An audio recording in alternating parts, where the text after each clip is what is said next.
আন্দোলনে আমাৰ জীৱন ধুনীয়া নকৰে কাৰোবাৰ পৰা 2 টকা চান্দা তুলি বিহু পাতি অনুষ্ঠান পাতি অসমীয়া জাতিটো কেতিয়াও আগুৱাই যাব নোৱাৰে অসমীয়া জাতি তেতিয়া আতৰি যাব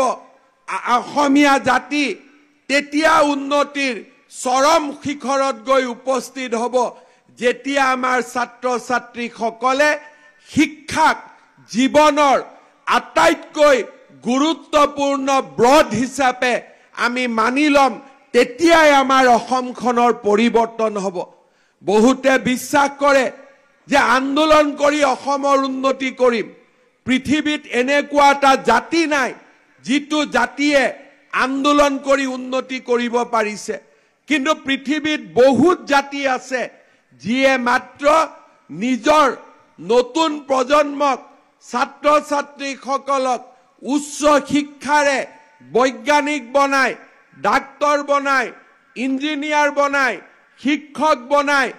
খেলুৱৈ বনাই সাংস্কৃতিক শিল্পী বনাই চিত্ৰশিল্পী বনাই একোখন সমাজক পৰিৱৰ্তন কৰিছে নিজৰ ৰাজ্যখনক উন্নতিৰ চৰম শিখৰলৈ লৈ গৈছে আমি যদি ভাৰতৰ বিভিন্ন ৰাজ্যলৈ চাওঁ এবাৰ মই তামিলনাডুত গৈছিলো আজিৰ পৰা 5 বছৰ আগতে তামিলনাডুত মই কেইজনমান মানুহৰ লগত কথা পাতিছিলো তেতিয়া মোক তেওঁলোকৰ লগত মই খুদিছিলো যে আপোনালোকৰ ৰাজ্যত মেডিকেল কলেজ কিমান আছে সেই সময়ত মোক কৈছিল 66খন 66 ইউনিভাৰ্চিটি ইঞ্জিনিয়াৰিং কলেজ 100 ওপৰত আছিল তেতিয়া মই তেওঁলোকক খুদিছিলো যে ইমান অনুষ্ঠান কেনেকৈ হ'ল তেতিয়া তেওঁলোকে মোক কৈছিল this is the result of the Dravidian movement তেতিয়া মই মনত পেলাইছিলো অসমত ডাঙৰ আন্দোলন হোৱাৰ মোৰ মনত আছে দ্ৰাবিডতো এনেকুৱা দ্ৰাবিডিয়ান আন্দোলন হোৱাৰ মোৰ মনত নাই মই তেওঁলোকক খুদিছিলো যে কোন চনতে আন্দোলন হৈছিল বোলে লেট 80ত আৰু আন্দোলন হৈছিল তেতিয়া মই তেওঁলোকক খুদিছিলো ইমান ডাঙৰ আন্দোলন কোনেও গম নাপায় তেতিয়া মই খুদিছিলো আন্দোলনটো কি তেতিয়া তেওঁলোকে কৈছিল যে essence of Dravidian movement was movement for education যে শিক্ষাৰ পোহৰ বিলুৱাৰ গাঁৱে ভূঞে সমাজে আন্দোলনৰ সৃষ্টি কৰিছিল আৰু সেই আন্দোলনৰ ফলশ্ৰুতিতে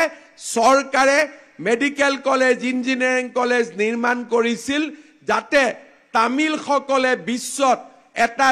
সৰ্বশ্ৰেষ্ঠ জাতি হিচাপে আগুৱাই যাব পাৰে আমাৰ ইয়াত আন্দোলন বুলি ক'লে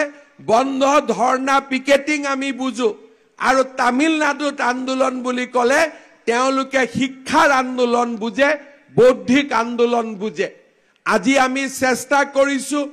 গাঁৱে ভূঞে বিদ্যালয় খুলি চাহ বাগিচাত বিদ্যালয় খুলি অসমৰ জিলাই জিলাই মেডিকেল কলেজ খুলি অসমৰ চাৰিওফালে চাহ বাগিচাত বিদ্যালয় খুলি কলেজ খুলি ছাত্ৰ ছাত্ৰীসকলক বিনামূলীয়া নামভৰ্তিৰ পৰা নিযুত মইনা আঁচনিলৈ আমিও অসমত 80 শতিকাৰ শেষত যি তামিলনাডুত দ্ৰাবিডিয়ান মুভমেন্ট হৈছিল আমিও অসমত এটা নতুন অসমীয়াৰ আন্দোলন সৃষ্টি কৰিব খুজিছো যি আন্দোলন হাতত কলম লৈ হ'ব যি আন্দোলন কম্পিউটাৰ লৈ হ'ব যি আন্দোলন স্কুটি আৰু চাইকেল লৈ বিদ্যালয়ত গৈ পঢ়াৰ আন্দোলন হ'ব তেনেকুৱা আন্দোলন এটা আজি আমি অসমত নিৰ্মাণ কৰিব খুজিছো মই ছাত্ৰ ছাত্ৰীসকলক অনুৰোধ কৰিম যে আমাৰ জীৱনৰ ভৱিষ্যত আমাৰ ওপৰত নিৰ্ভৰ কৰে আমি যদি সিদ্ধান্ত লওঁ যে আমি পঢ়িম আৰু আমি ভাল কৰি পঢ়িম আমাৰ জীৱনক কোনেও ধৰি ৰাখিব নোৱাৰে